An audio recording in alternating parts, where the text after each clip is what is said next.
Good morning, everybody. How are you today? I'm just going to touch on some headlines in the news today. In case you haven't heard, they say that for one, get ready for the $10 tube of toothpaste. Colgate Palmolive Company CEO Noel Wallace said last week at an industry conference that the household good makers sees its new Optic White Pro Series toothpaste as a type of premium product vital to its ability to raise prices, which helped drive profit growth this year. All right, his remarks came when many consumer product companies are hiking prices as much as they can to offset their own rising costs, a trend that could continue due to the conflict between Russia and Ukraine, whose economic risks include driving up gasoline prices. So far, retailers and consumers seem largely unfazed by higher prices, but some lawmakers and consumer advocates argue that companies are excessively raising prices in order to fuel profits and return money to shareholders. Wow, I know you guys have seen it. The gas prices are incredibly high right now. It says that we're seeing significant price hikes on virtually every item. They're imposing real hardships. People are taking things out of their grocery carts because it's too expensive. In the past, major retailers such as Walmart pushed back on price hikes, but now Walmart and Target, which is to report quarterly results Tuesday, are going along with these price hikes. Okay, so let's see what else. The U.S. Federal Trade Commission over the last 3 months has probed sky-high prices and supply chain disruption, requiring companies including Procter & Gamble, Kraft, Heinz Company, Kroger, and Walmart to turn over internal documents on profit margins, pricings, and promotions. Okay, so that's one of the top stories. What else do we have here? Oh, this is another good one. All right, now there's a government website wants to prepare us for a nuclear explosion, just in case. Ready.gov, which is public service that prepares Americans for disasters, recently updated its website to include a nuclear explosion emergency. While there has been no indication that a nuclear explosion emergency is on the horizon, Ready wants to get you prepared just in case. Nuclear explosions can cause significant damage and casualties from blast, heat, and radiation, but you can keep your family safe by knowing what to do and being prepared if it occurs, said the Ready via website. Sorry, I did put on my notifications, but I must not have. Forget it. Anyway, you can view some of the nuclear explosion emergency tips on that website. Just to name a few, get inside the nearest building to avoid radiation. Brick and concrete are the best. Remove contaminated clothing and wipe off or wash unprotected skin. Go to your basement or middle of the building. Stay inside for 24 hours unless local authorities provide other instructions, and keep your pets inside. They went further to state the website says if you are outside before a nuclear explosion, to take cover from the blast behind anything that might offer protection. Lie face down to protect exposed skin from the heat and flying debris. Avoid touching your eyes, nose, and mouth. If you are in a vehicle, stop safely and duck down within the vehicle. After the blast, remove your clothes and take a shower. Also, the website says that it is safe to eat and drink packaged food items that were inside a building. So that's fun. They updated that. And there's a lot of nuclear talks. We just got to keep praying. And I know the Bible does speak of it, but I just hope it's not, I hope it's not in our time, or I hope Jesus comes back before them, because I don't want a part of that. Then let's see. Oh, and one more. How China built a backdoor threat that could take down the ES electric grid. This is another thing that we really have to keep an eye on. Is an attack on our grid. Electrical substations are in almost every city nationwide. Most house transformers play a huge part in getting power out to you. The larger they are, the more critical. Transformers have been called by many people the Achilles heel of the electric grid. That was explained by an engineer and independent consultant.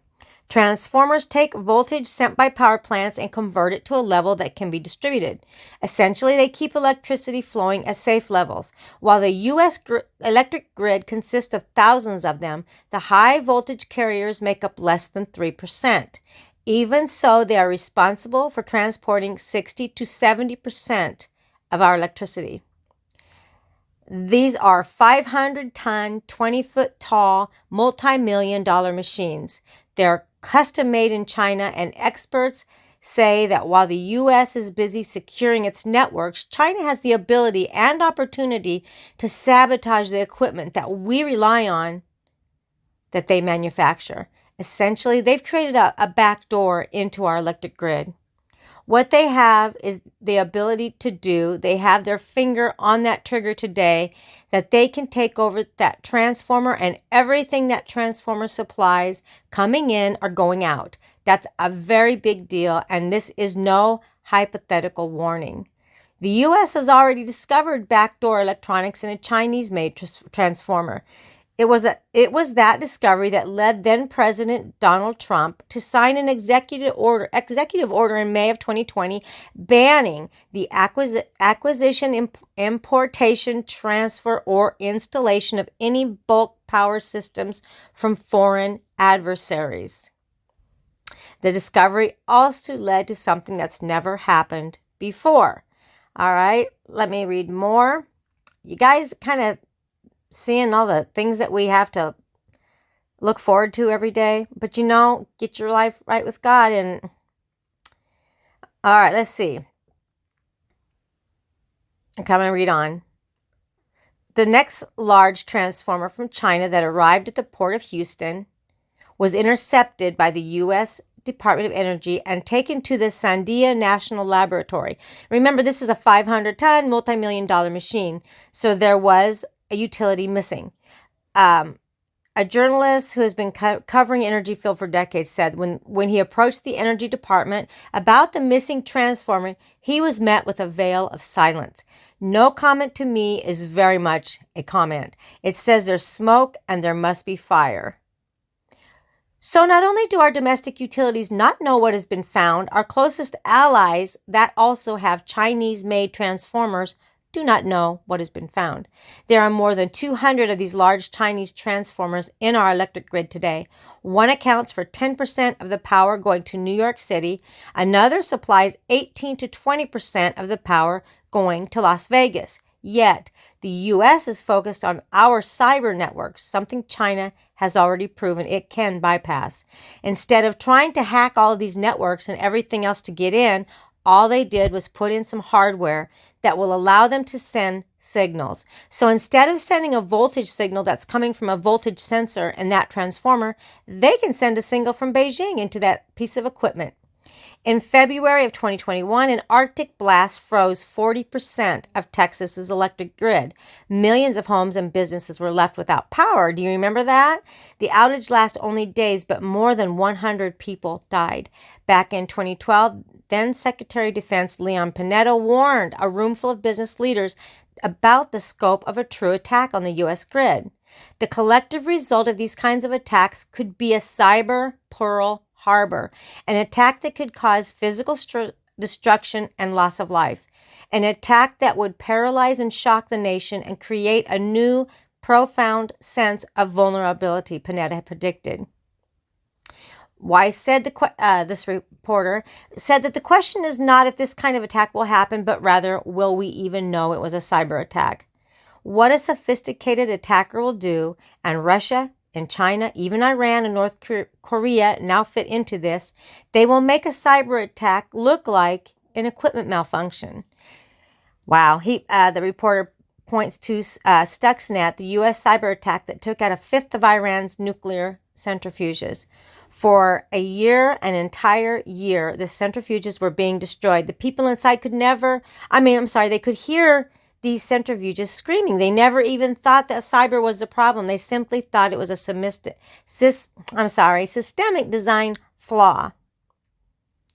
Our critical infrastructure is made up of engineering equipment, and it will take a partnership between engineers and cybersecurity to truly defenders to protect it. Our workforce is not trained to address this. The people that understand the equipment have no training in cybersecurity. The people who understand cybersecurity are not trained to understand how an electric grid or a pipeline or anything else works. Weiss explained, this backdoor threat from our adversaries applies to all of our critical infrastructure, not just the grid. Much of that same equipment is used in all other industries, so that's a weak spot.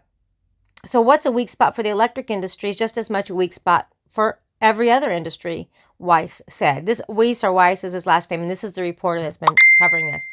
Oh my goodness, I'm so sorry. Okay. The part that makes up this critical infrastructure are also old, and as we've seen in Texas, susceptible to extreme weather events. So whether it's malicious or unintentional, if these systems go offline, it will be months, if not years, before we get them back, making us very vulnerable. So we need to be in a lot of prayer, and I think those people need to get together and understand all of this stuff. So I love you guys, and I'm sorry to bring bad news, but you know what? I'm just following the news. I'm just trying to get this out here so we can be aware and be in prayer. Love you guys. Talk to you later.